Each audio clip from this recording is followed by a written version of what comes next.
like the moderator to confirm as soon as you can see my screen. This meeting is being recorded.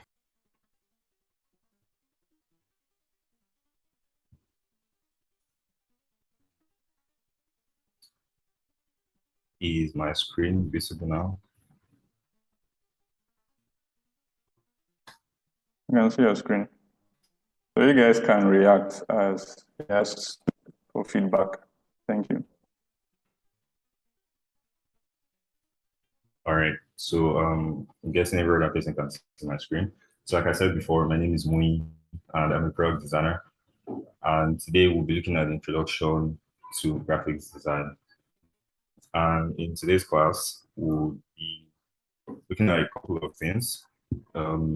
Looking at what graphic design is, the roles of graphics design, why graphics design matters, career opportunities in graphics design or in design generally. We'll also look at basic principles of design, design tools and softwares, evolution and future of graphics design.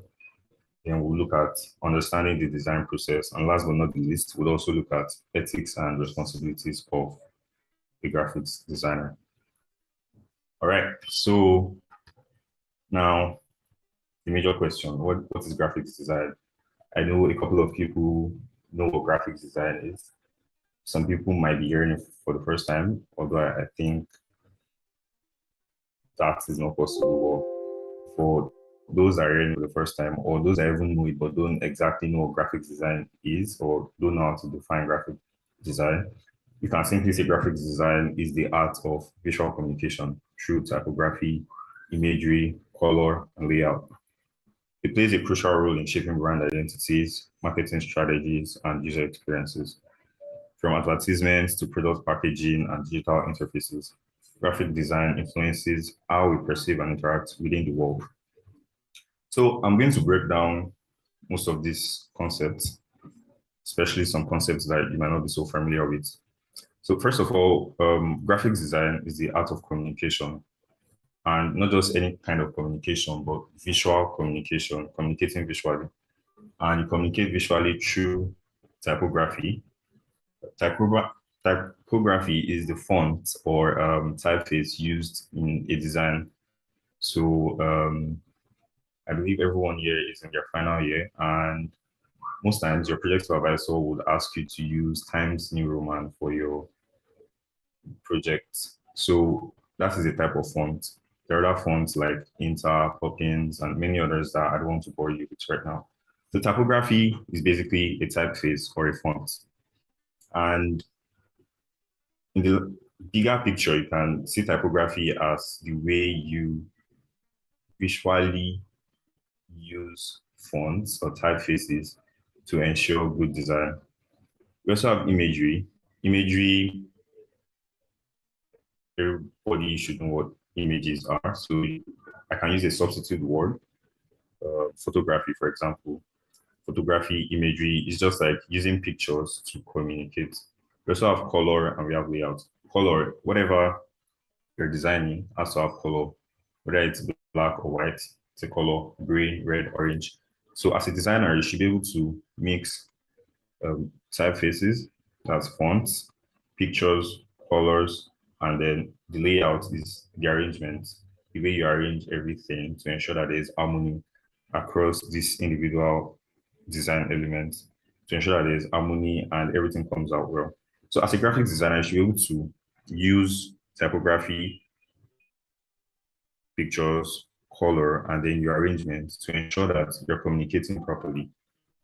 I know a couple of people, when you talk about graphics design, the first thing that comes to your mind is maybe an e-flyer or even a basic traditional flyer or banner, things like that, all good and fine. But one thing you would notice in every design that you can classify as graphics design is you would most likely see text.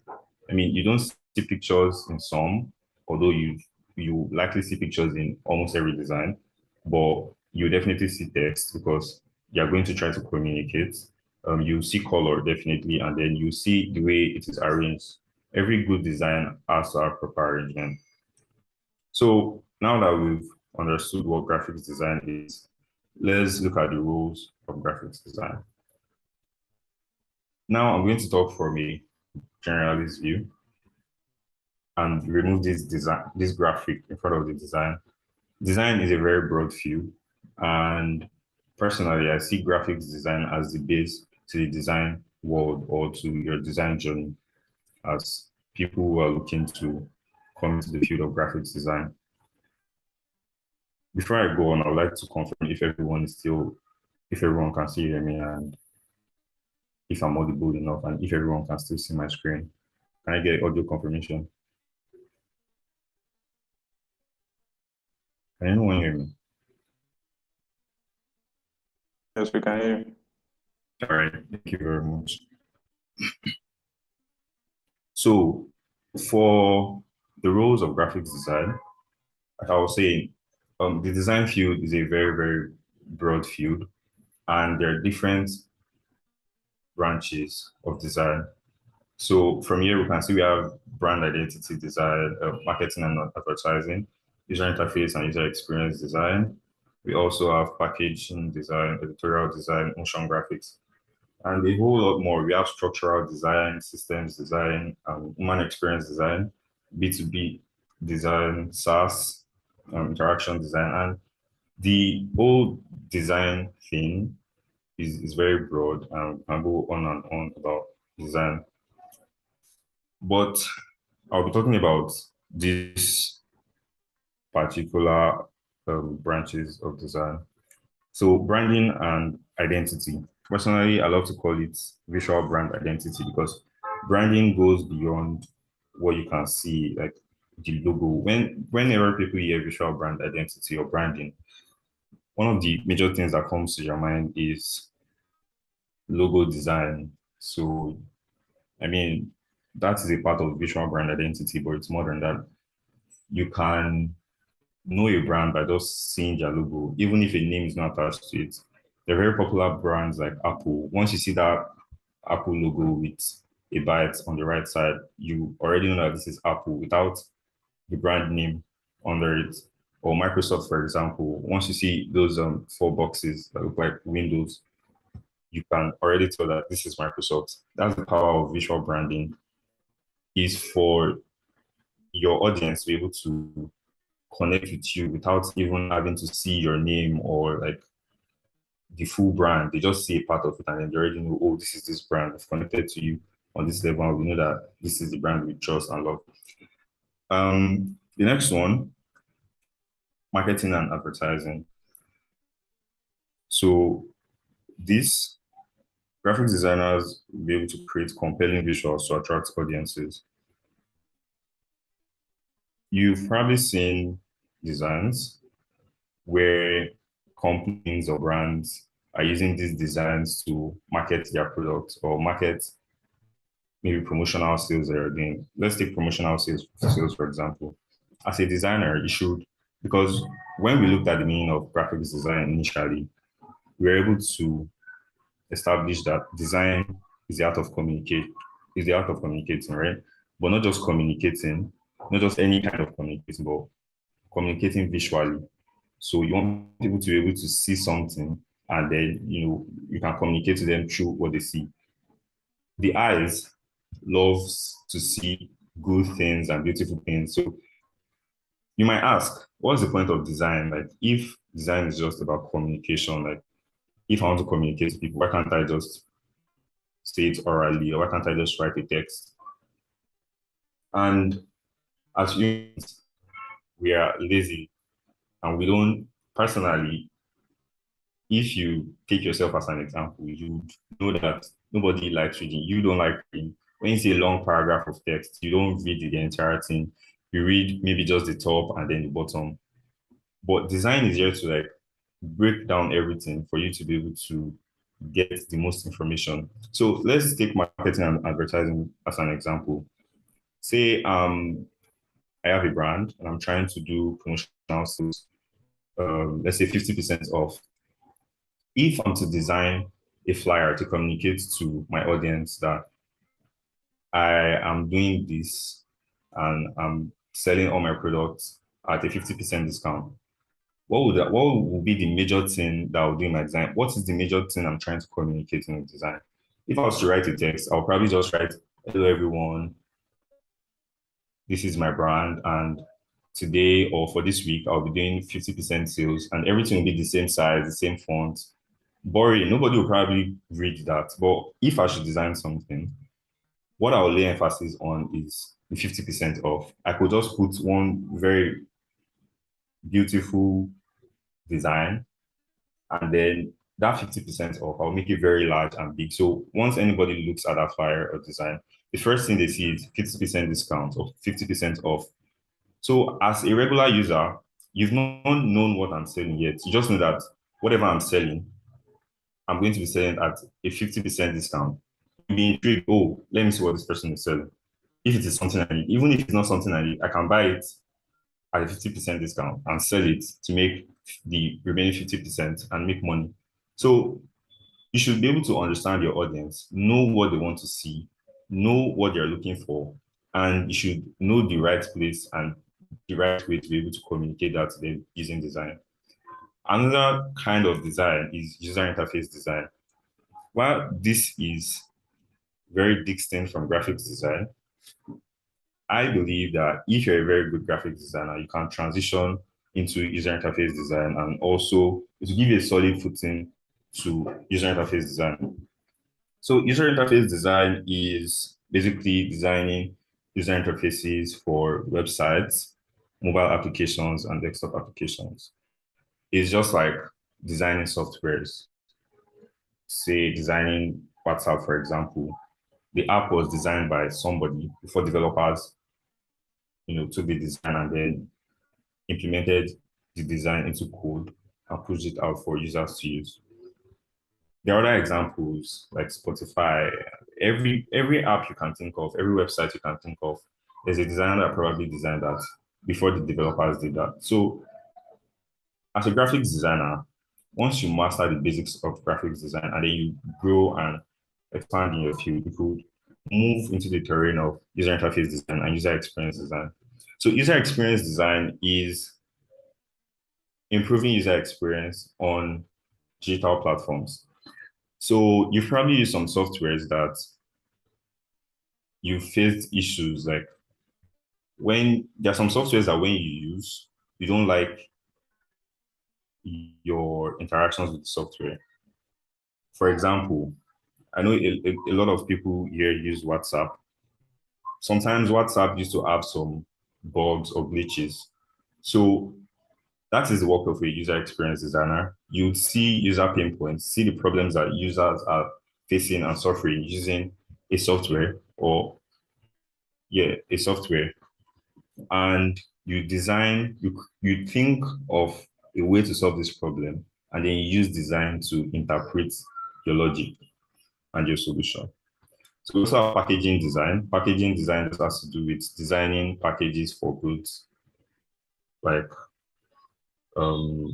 drugs, those boxes that you put them in. A designer has designed the package, then you push it out, implement it, and just bring out the physical copy.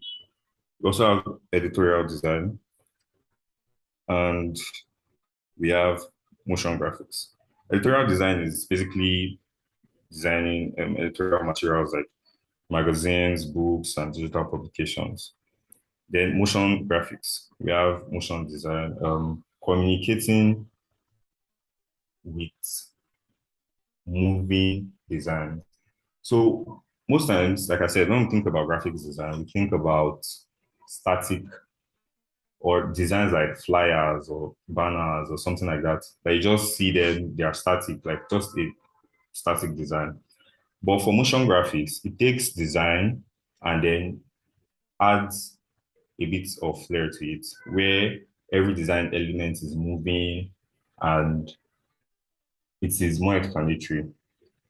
So, like I said before, motion graphics, just like many other items here, they are distinct from graphic design. But if you're a good graphic designer, you can easily transition to any of this and you will do so well. For those that don't know what motion graphics is, because I don't think I was able to explain it explicitly well. I have a visual way I would like to show you how to do that. So give me a second. Let me do that now.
All right. Um, so I'll be sharing my screen. I'll show you something and share that now.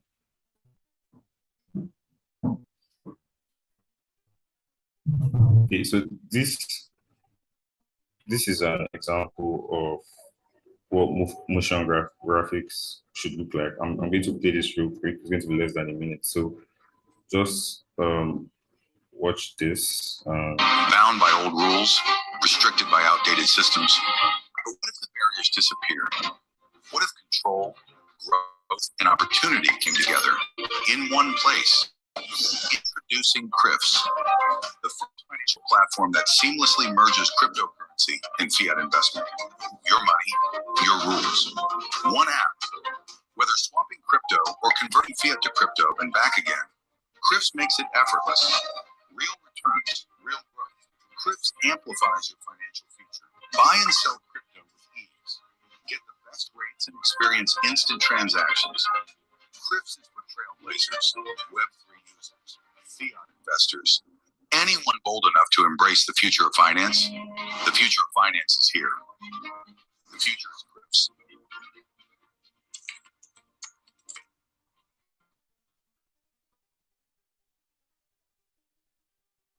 All right. So I believe everyone was able to see that video. So that is just an example of motion design where you can explain products, explain concepts, or just show people or communicate to people using visual elements and then moving items. So from that, we can see that that video was pretty explanatory, and every user or whoever sees that would be able to understand what that product is all about. That is like that the video was an animation trying to explain a mobile app. So moving on, let's see why graphics design matters. So why should we do graphics design? First of all, graphics design would help build brand trust and recognition.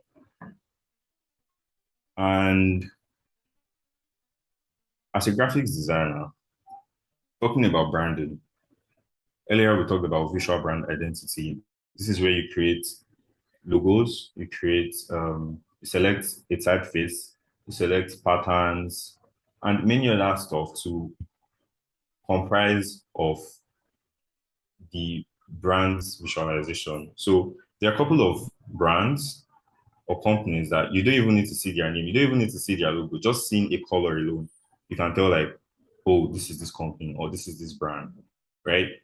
You can also use graphic design to effectively communicate messages and information. Like the example I gave before, that if you want to communicate something, writing long paragraphs of text would probably bore people out. Nobody wants to read long text nobody likes reading, right? So graphics design would drag people to want to read what you've designed because the eyes is usually attracted to beautiful things. So once your design is good, they will definitely get the information you're trying to pass across. Graphics design is also used to enhance user engagement through visually appealing designs. So just to emphasizing everything I've said so far, the graphics design that are visually appealing, you'll be able to enhance user engagement. Users will want to interact more with your softwares or with your information that you're trying to pass across and other stuff. It can also be used to influence purchasing decisions through compelling advertisements. And then making complex information easier to understand with infographics. So there are texts are just plain and simple, like they don't really communicate visually what the brand is trying to pass across. So as graphics designer, you should be able to use infographics, like visual aid to explain the text or the context of what you're trying to pass across to people. Just like that motion design video I showed earlier. So yes, like I said, there are some brands that just by looking at their color or looking at their logo, sometimes they even need to look at their logo, just the color. For instance, let's look at this. Just looking at this, we have a can and then we have red. If you had to guess the brand, what brand would you call this? I'd like to see your answers in the comments. And at the end of this lecture, I would see if many people got it correctly. So moving on, we have the career opportunities for designers. So what are the career opportunities? How can you make money in design? What branches can you diversify into to make money as a designer? You can be a graphic designer, create graphics designs, poster designs, banner designs, and stuff like that to make money. You can also be a brand identity designer. You'll be a visual brand identity designer, designing logos and visual brand identity for brands. Then a UI UX designer, like I explained earlier, people that design softwares, mobile applications, and desktop applications too. You can also be a motion designer, bringing your static designs from regular graphics design to life, adding some flair to it. And you can also be an illustrator. So there are people that know how to draw. They know how to draw figures. So for example, you might visit some websites and then you see illustrations. They're like pictorial representations of maybe interactions or humans. Let's say you go to a website of a bank, and you can also be an illustrator. So there are people that know online banks that you see that don't exactly have a physical location but draw figures. For example, walking, you might visit some websites and then you see illustrations. I want to say okay, pictorial representations of probably have physical locations but not like regular commercial banks, right? Let's say you go to a website. So let's use Kuda for example. Or if you go to a bank, and you can also be an illustration. So trying people that know interaction that you see that you don't exactly have a physical location interact with other people using, for example, walking. Those are like some websites and then you see those illustrations. I won't say human like pictorial representations of probably have physical locations but not like regular commercial. These are the career opportunities. You go to a website, so if you just put that for example, or move into the bank, and you can also be an illustration. So let's look at the business. People that know interaction that you see that you don't before you can be a graphic designer, you should be able to, for example, use all of those. I visit some websites. See those features. I want to say human like right representation that probably have physical. I'm sure a lot of like regular commercial. These are the career opportunities. You go to a so even if you put designer or move into the bank, designer can also be an illustration. So let's look at the business. People that know interaction that you see that. So before you can be a graphic designer, you should be able to, for example, use all of those. I see a couple of drawings there. See those features. Probably say human like right representation that you probably have physical. I'm sure a lot of like regular commercial. These are the career opportunities. So even school before you can say, oh, this design is nice. First of all, there should be balance. There should be overall balance. There should not be too much of one thing or like too little of one thing. And the whole stuff is just like improper. Then contrast. Contrast is, let me use this as an example. So you can see that the background of this board or this canvas is like gray, dark gray. And then the text on it is white. Contrast is basically using colors that are visible on background color. So for example, if I used black text on this gray background, you'll probably be able to see it, but you'll probably not be able to see the text properly. And that's even if you have good eyesight. There are people that are colorblind, or people that have night blindness, or people that just have visual impairments that will not be able to see that. But it's going to be difficult for somebody with regular or good eyesight to see a black text on a gray background. So that is what contrast is all about. Then we have alignment. Alignment is basically placing the items properly, placing the items in the right place. If you are to align it to the left, align it to the right, or align it to the center. Then repetition. For this repetition, I'm going to use another word like consistency. So the design has to be consistent. Ensure that what you've been using, if you're a graphic designer working for a company or a client, and then you have more than one design to deliver to them, you have to ensure that your design is consistent, especially if it's for the same brand.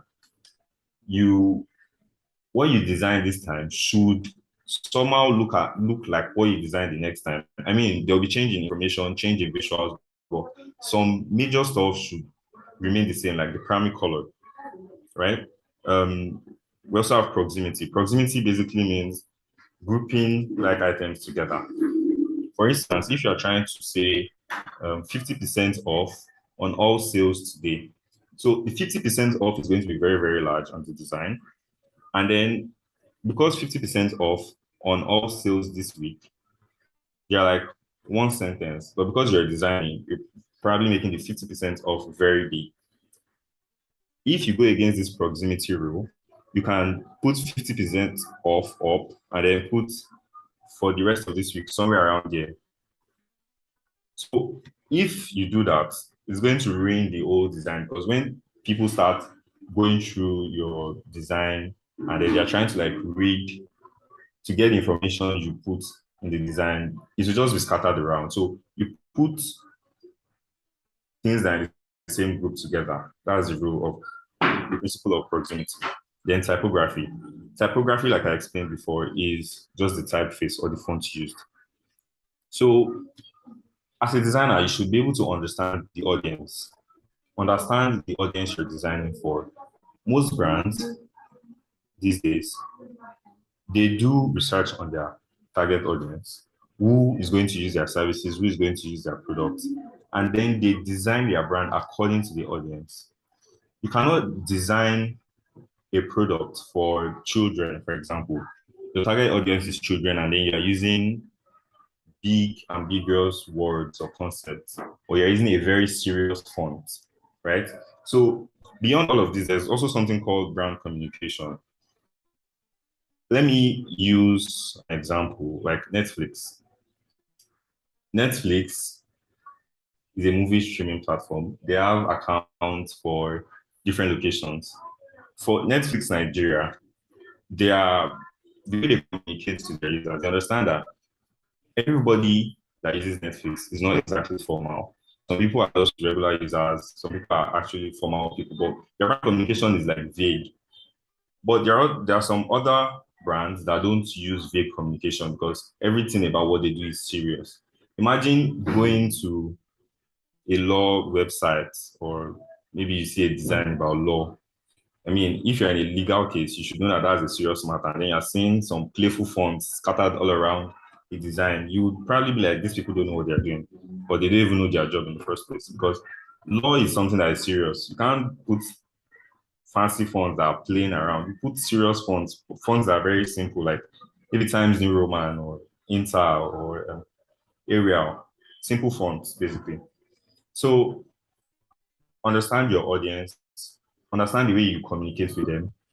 If you're communicating to kids, you'll probably use fonts that are cool and maybe playful, right? And then color theory. Color theory is basically color, right? You should understand the brand. If you're designing a product or if you're designing for a brand that is into, let's say, eco-friendly solutions. Eco-friendly is basically things that have to do with eco life, like clean energy, Softwares like that will probably use green because they're trying to show you that they're using natural stuff. When you look at major softwares, the financial softwares, many people use blue because blue is used to represent trust. So every color have what they communicate to people.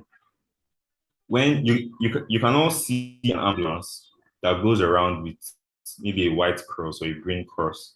Every ambulance goes around with a red cross because that red simplifies something. Any app that's talking about natural, if you see any app that talks about natural produce or maybe natural supplements, they'll probably use green because they're trying to show you that, okay, the color of nature is green, right? So if I'm telling you that what I'm using is natural, the brand color will probably be green and not red. So color theory is basically choosing a color that suits the brand or the audience and what the brand wants to communicate to the audience. Moving on, this is a representation to explain contrast and alignment from here so that you have a better understanding of that. So from this one on top, we can see we have a yellow background. This is supposed to be a button, by the way. Imagine you are on AliExpress or Temu, for example, and you want to order something. After adding it to cart, or maybe you want to order now, and you see a button that looks like this. This is yellow and then white. So you can see that it is not very easy for you to see this text on this yellow background because of the contrast issues. Yellow is a very light color and white is also a very light color, like the whitest color you can see. So to have good contrast, you need to use colors that are very visible. Like this now, we have black on yellow and it is very visible and everybody that sees this can read this. Then talking about alignment, here we can see that the button, this text is in the middle of the button. The space here is the same space here. The space down here is the same space up here. But for this, we can see that this text is just not placed properly. And if you see somebody designing something like this, you already know that this person does not know what he or she is doing. This is an amateur designer that would design something like this. Moving on, what are the tools or softwares you use as a graphics designer? The major tool or industry standard tool used in the design space is the Adobe Creative Suite. So Adobe has a couple of products like Photoshop, Illustrator, InDesign, XD, Premiere Pro, and a whole lot of other products. But specifically for graphics design, these are the major tools that Adobe has created for graphics designers, or that graphics designers will be able to utilize to effectively carry out their design activities. We have Photoshop, Illustrator, InDesign, and X. So Photoshop is used mainly to manipulate photos, play around with contrasts, colors on pictures. You can also use it for other stuff, but it is mainly for pictures. That's why it is called Photo and then Shop, where you can manipulate pictures basically. Illustrator is used for vector resources like logos, patterns, and other stuff. Then we also have Adobe XD, which is for UI UX design. Then we have Figma and Sketch. For UI UX designers, Figma is the current tool that is considered industry standard. So to be a UI UX designer and thrive in the field today, you should learn Figma. Sketch is also good for designers, for UI UX designers, but many people would require you to be able to use Figma before they hire you as a UI UX designer. And then Canva. Canva is for quick and easy designs. Almost everybody has heard of Canva. At one point or the other, you've probably used Canva for minimalistic designs and stuff like that, especially if you run a personal brand or you like just want to do a very small design or something cool, probably use Canva for that. CorelDRAW is also a very good tool for graphics design and it's for mainly for vector-based stuff. just like Illustrator. All right, so now let's look into the evolution and future of graphics design. A few years from now, what is the goal for graphics design? Or what is the goal for design in general? How will design evolve? Or what is the future like for design? First of all, we'll look into traditional to digital transition. So before now, say 10 years from before now, 10 years before now, whenever people want to show designs like e-flyers or banners, what they do is they design it and then they just print it out and then start sharing flyers around. If you were to go for a wedding, they'll probably send you a wedding invite. A designer would have designed that, then they'll print it out and they'll start giving it to everybody. Or if you have to go for a religious event or stuff like that. So before now, what people used to do is they'll design and then print it out and start, sharing stuff. Or billboards, a designer will design it and they will print it out on a very large textile material and then put it up on billboards and then, they use it as a form of advertisement. But now everything has transformed or transitioned into a digital wave. Like everything is now digitalized. If a brand or a company is trying to do designs and communicate to people about stuff, they don't start printing out stuff, showing it to people, hanging it around.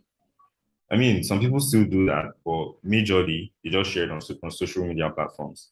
Even for billboards and all of that, these days there are like tons of digital billboards that don't require physical placement. They just need you to upload the digital copy of your design on the billboard and people would see it and get the information they need to get, right? So that is one major transition from the traditional approach to digital approach. And years from now, there will be more digitalization of design and design resources. Another evolution and future of graphic design, another major evolution is AI and automation in design. When we're talking about AI, I know there's a lot of controversy on this AI topic when people are like, oh, AI is going to come and take your job. AI is going to come and take over graphics design. It's possible, and I mean, it is not, there's some truth to it, but it's not entirely true because I feel like AI is not coming to take your job, but a person who knows how to utilize AI properly is coming to take your job. So if you're saying, oh, AI is there, AI can do almost everything, and then you just give up, somebody that knows how to use AI will come take over your job and do things at a faster speed, faster pace, and all of that. But once you stay ahead of the competition, a new technology comes out, you learn, you keep yourself, practice, and show the world what you can do with that. You keep your job and you even be able to make new opportunities, make more money, and do things faster. Then we also have augmented reality and virtual reality.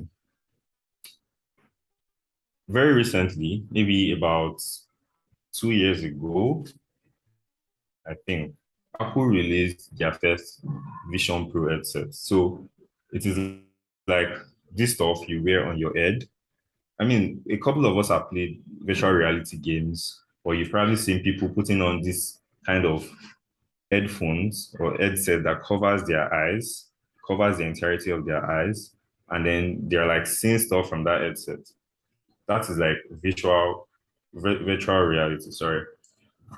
So there is a new, like what they're seeing is like reality because I mean it's covering their entire view, the entire 360 view. And whatever has been programmed into that device is what they see. So graphics design is also going to involve into that, where people communicate using designs, but in virtual reality or augmented reality. Augmented reality is somewhat similar to extended reality, where whatever you're seeing physically is there, but something from the virtual world can also be placed there for you to see. So that's augmented reality. And then we also have sustainability in design.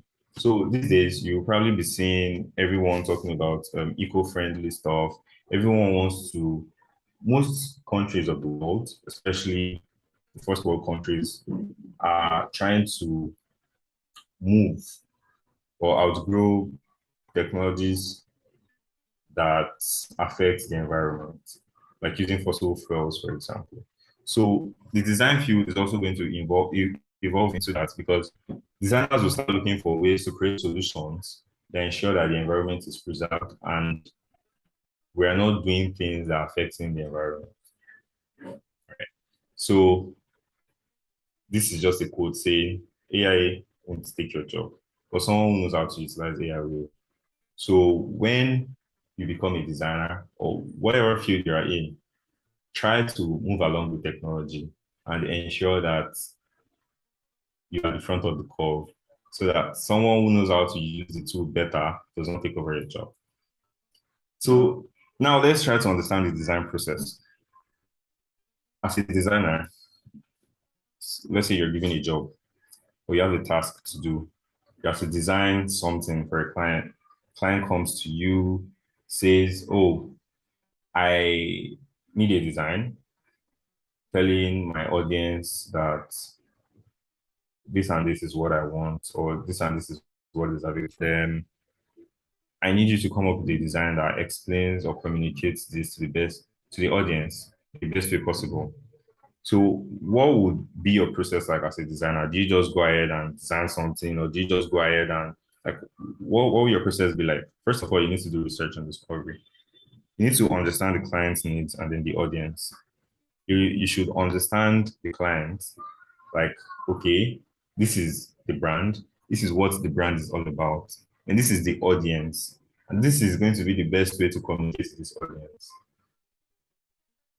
Yeah, if you're going to be communicating to neurodivergent people, there's a way you have to communicate, like communicating to people that have autism or kids. You need to understand the client's brand and also understand the audience. So once you research and then you understand, okay, this is what this client is all about, and this is the audience, if you empathize and put yourself in the situation of the target audience, you would say, oh, this is what I would like to hear, or this is what I would like to see if someone was to market this to me or communicate this to me about the brand. This is the best way I would like to see it. So using that, you'll be able to say, this would be the best approach to designing this. So after doing your research, you want to go ahead and ideate or sketch.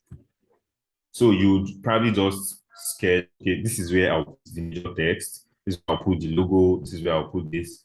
So by sketching, you just have a brief overview of like what the final design will look like. I mean, it's nothing close to the final design, but you have an idea that if I place this here, it looks good or it doesn't look good, cancel it, draw another sketch until you have something that looks okay. Then you can go into the design proper. You go into your software, start implementing that your sketch, but making it more refined and more beautiful. Then after that, you need to get feedback. You'd probably submit the designs that you've come up with to your client, and then they'll give you feedback, revisions. Oh, we like this here, we like that here. Can you make this brighter? Can you make this smaller? Can you use a better word for this? So after that, you iterate the design, and then after the update is done, you finalize and deliver the designs to the client. So that is just a basic design process. It doesn't have to always follow this though. Sometimes you might just do your research and then go ahead and design. And then from your design, you can start, canceling and restarting, anyhow you like it. Design is dynamic. You don't have to follow a particular pattern all through. Yeah. So we are also to look at the ethics and responsibilities of a graphic designer. but there's a small glitch here. It's showing understanding the design process, but I'm going to try to sort it out after this. This is ethics and responsibilities of a graphic designer. So as a graphic designer, what are your ethics or what are your responsibilities as a designer? The first one is copyright and intellectual property. So some people probably know what copyright is, or some don't. But copyright is basically, as a designer, you should not use every resource you see on the internet for your own designs. Some are free, some require payment. And if you use a resource that is supposed to be paid and use it for free, they will sue you to court for that because you are using their intellectual property without paying for it. Some will give you for free, but they require you to attribute. That is like saying, oh, I got this design resource from this place or that place. If you're designing something and then you need illustrations or you need a particular design element and you just check online, you see something that's really nice, maybe even an image. It's not every image you can use because of copyright issues. So as a designer, you should be aware of this and not put yourself in legal issues.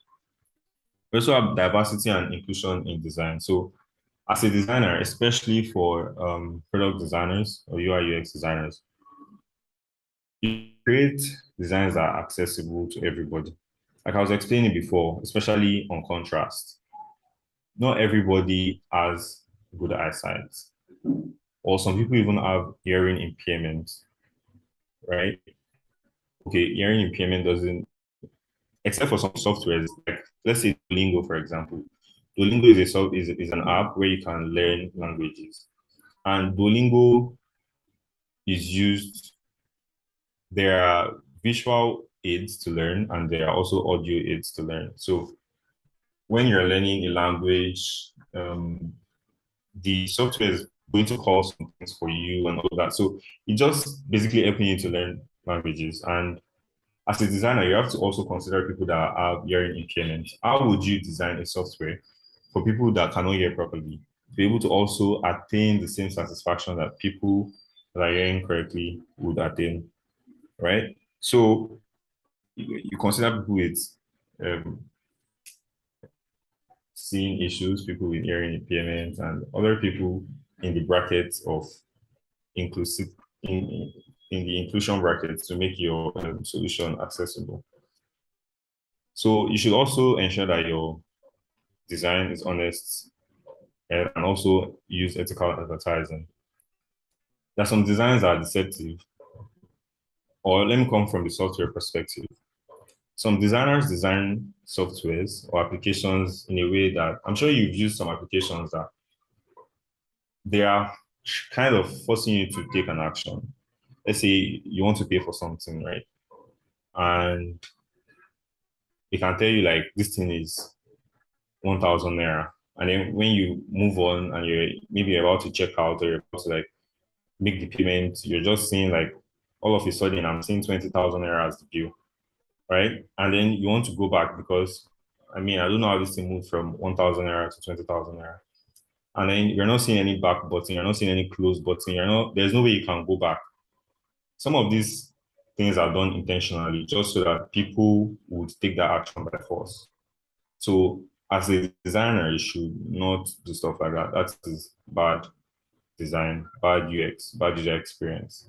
Some of these softwares require you to even turn off your phone or maybe restart your phone or close the entire tab before you can, restart the whole process again. Okay, last time I went here, I was stuck, so I'm not going to do that again, right? So as designers, you have to be ethical and make sure that your design is honest and transparent. And finally, there are some YouTube videos attached to this for you to learn more on graphics design and grow as a designer. So thank you for your time and thanks for tuning in and joining today. I believe a couple of you will have questions and you can drop your questions, we'll answer them now. Thank you very much.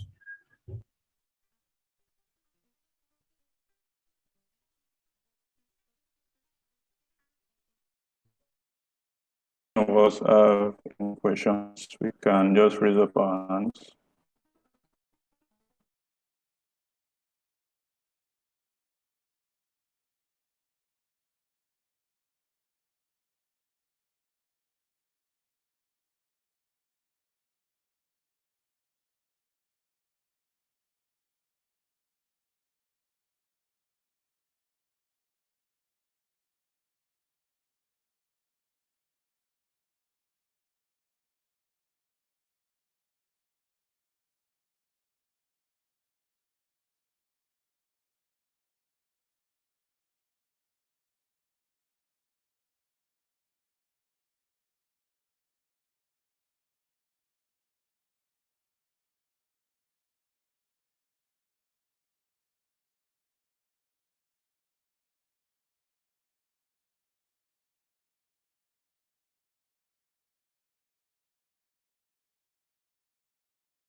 We're still expecting questions if we have any.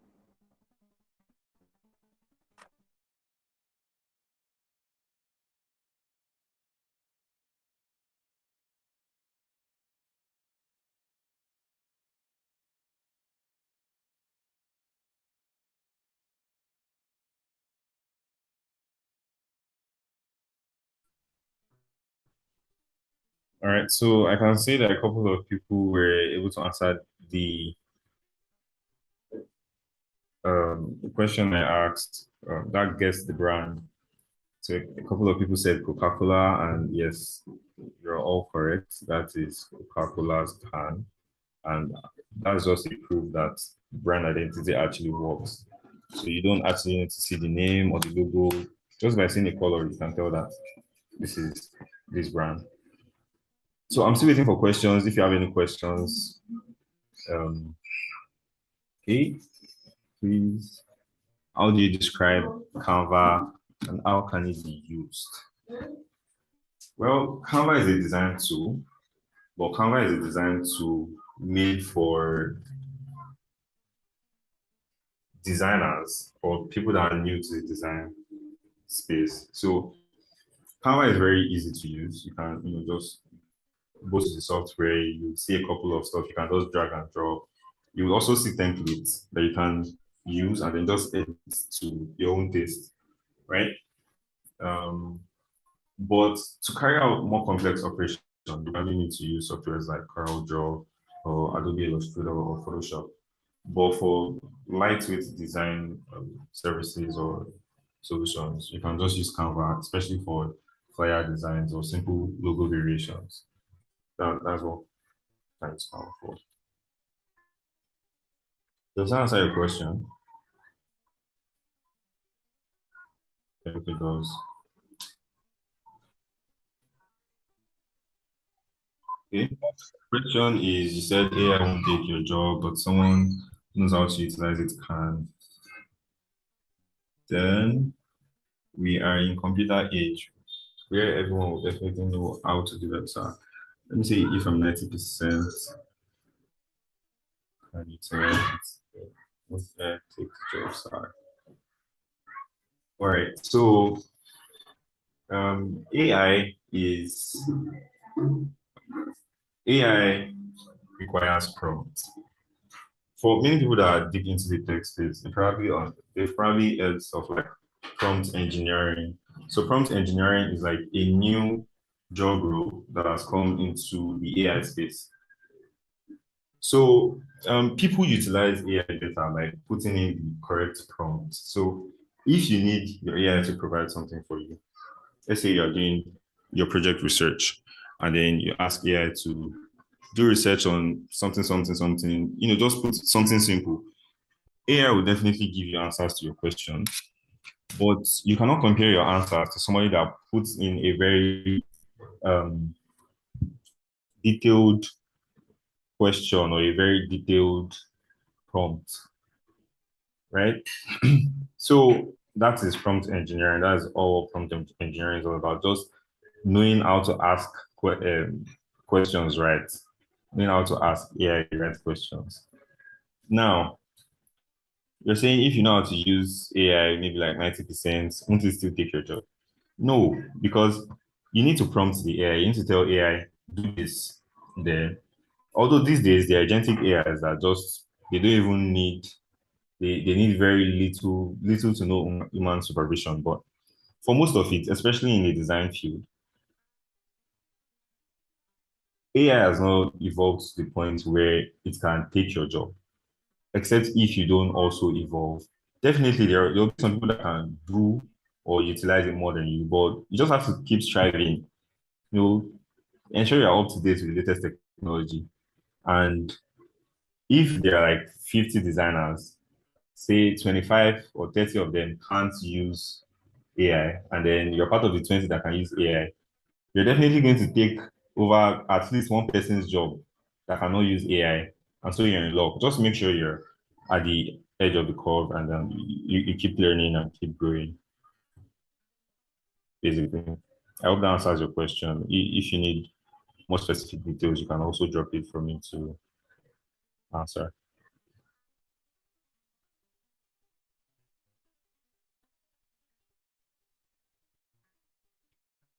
For someone just starting out, what tool do you recommend they start with, please? Okay. If you're starting out, I would advise you use industry standard tools because if you want to be hired by a very good company or a good client, there are requirements. You'll need to be able to use, they usually state the software. You would hardly see someone that wants to hire a graphic designer and they will say, we need you to have experience in Canva.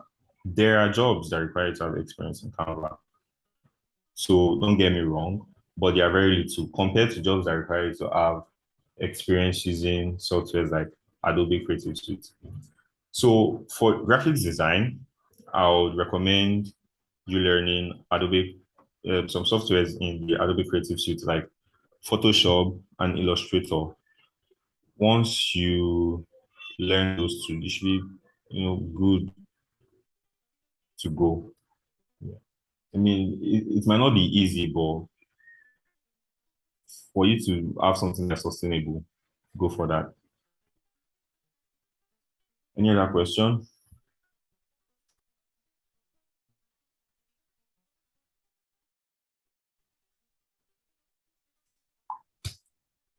You're welcome. Does anyone have any other question?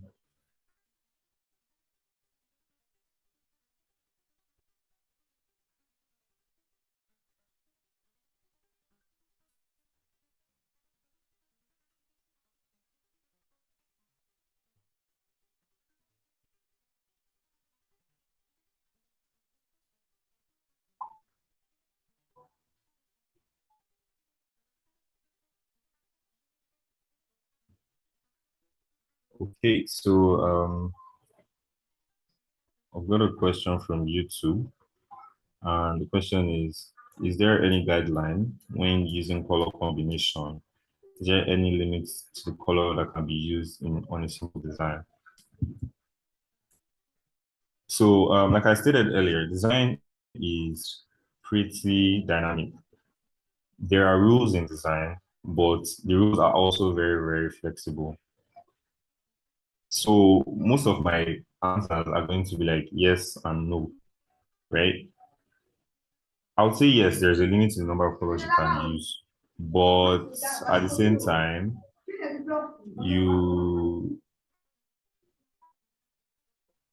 there are at least you should be able to use like 3 to 4 colors, excluding white and black.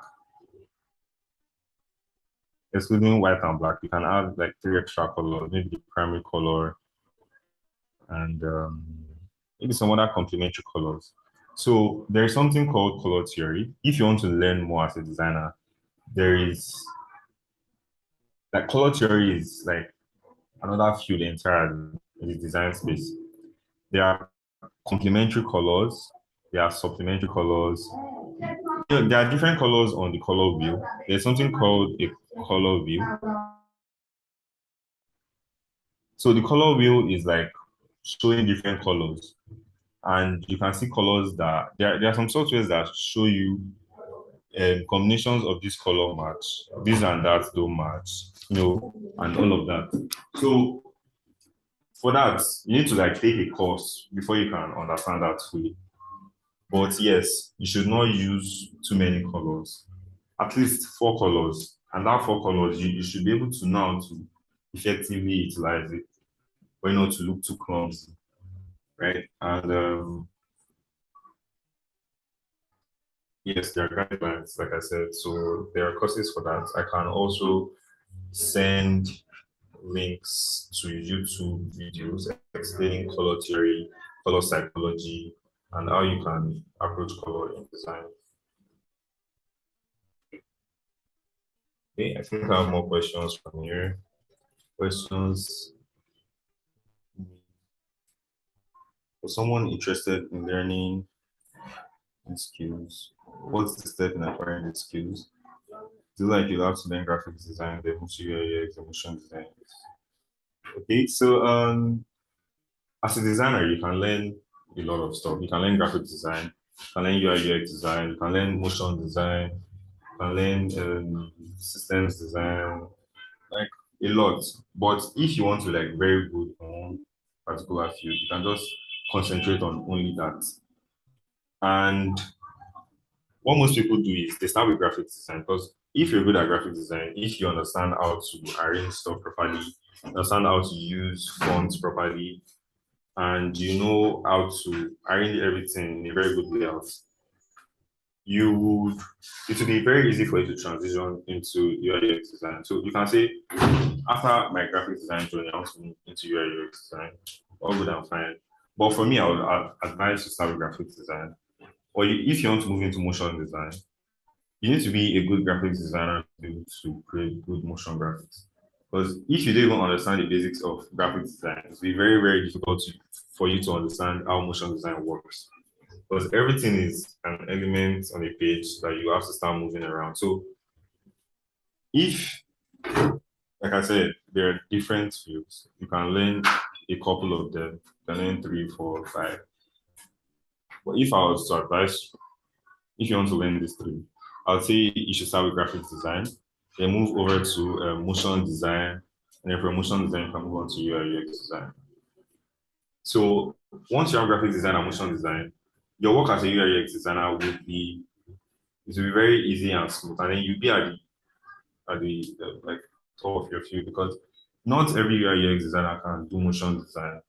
So most times when they even design softwares, their designs are static. But once you add motion design to it, it's going to like make it look really, really good, right? But also becoming very good in each of these individual fields takes time. You can spend like 2 years mastering the art of motion design. Let's say you spend a year or two in graphics design to spend like two, and learning never ends. You keep learning. It can take more than that, right? You learn UI UX again, you can do that for like 2 3 years before you become a pro, and then all in all, you have like 7 or 8 years. And I mean, so that's why most people just focus on one particular need, on one particular branch or niche, and try to grow in a particular one rather than doing everything all at once. Yeah. So let me see if I have more questions from you. For now, I don't think there are any more questions from YouTube, and I don't think I have any other questions from here.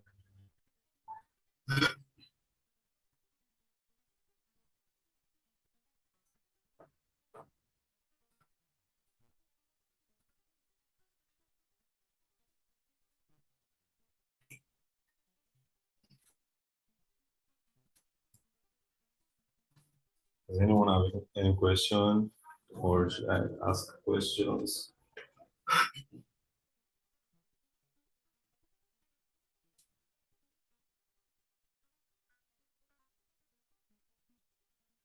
Okay, I think I've got another question from YouTube. With the rise of AI and automation in design, with the rise of AI and automation in design, how do you think graphic designers can balance using these tools while keeping their creativity and originality alive? Yes, so creativity is subjective in the sense that you might see an art and you consider it beautiful. Another person will probably see that same art and say, there's no sense in this, right? I mean, there are many of these famous artists that create so-called timeless piece. And for most of it, you cannot relate to it. Some people understand those designs or the art and then they love it, right?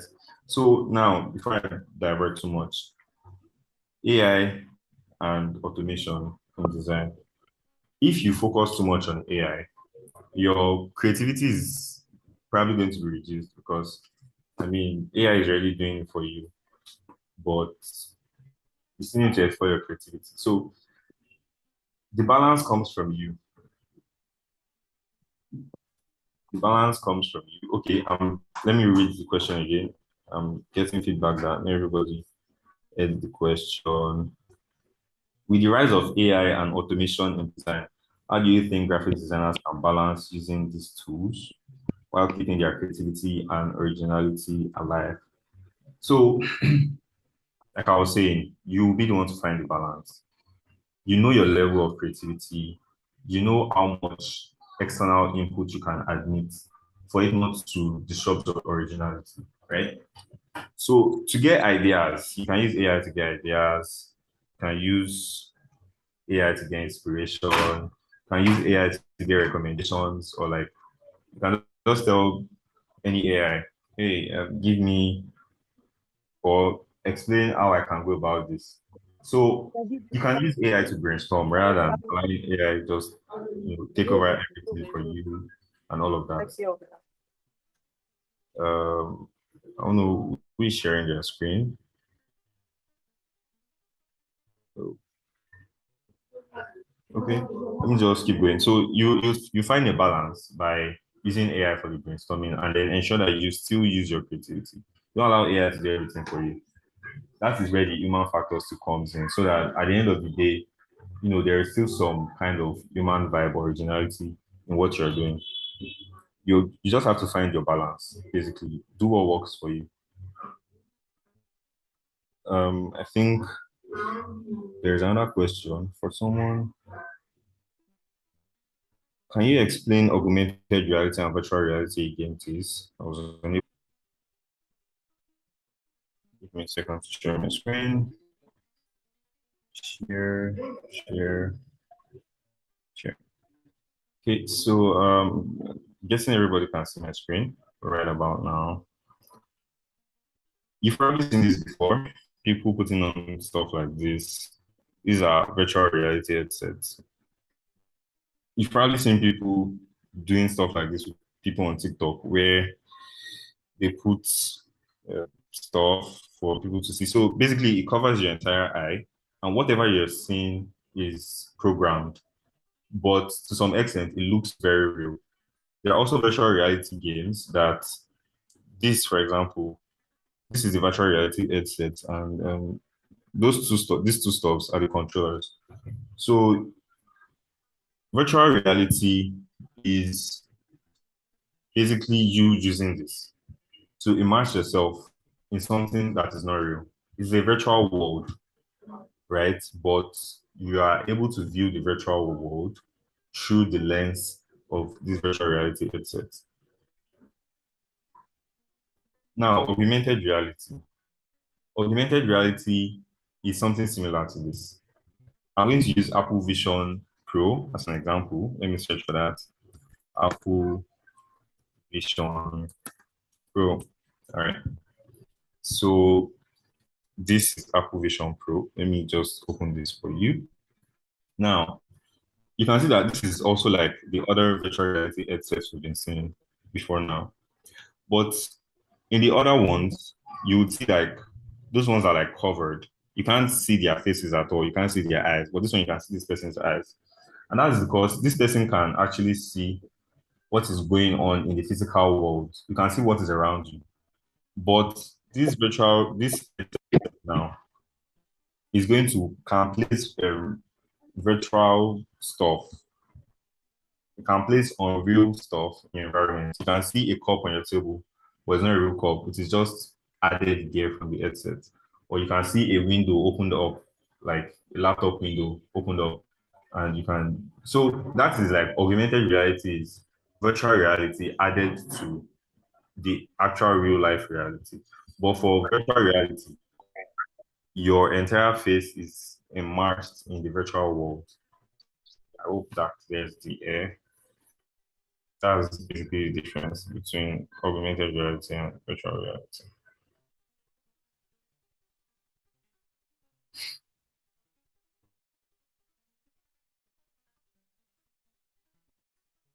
Okay, let me see if there are any other questions. If you have questions, you can still drop them.